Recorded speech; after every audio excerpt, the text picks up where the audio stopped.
So far your programming has been very procedural. You take a method call, it returns back with data, and statements go line by line. However, most of the time in mobile applications, we really want to be waiting around. We want to wait for user input, or wait for a network call to return. So, how do we deal with asynchronous communication if it can't be something done step by step by step? Well, that's what we're going to go over now.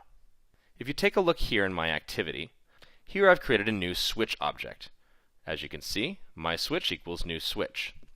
Well, when we actually wire a switch to a fan or a light, we don't want to turn it on or off at that moment. We just want to set up a situation so we can flip the switch on or off in the future and actually have the fan or light turn on or off at that time. So, here I have a wire up method. If we jump into it, you can see that it takes a switchable as a parameter. What this means is that as long as you are passing it something that adheres to the switchable interface, we can use it here. That advantage is huge because we don't need to know anything more about that particular object except for that it has a turn on and turn off method. We have this problem now, which is when you give us something to switch, we don't want to switch it yet. We want to switch it later, after this block of code is completed. So what do? Well, that's where this particular list comes into play. This is a list of switchable objects. And what's happening here is we're just saving a reference to the thing that was passed in.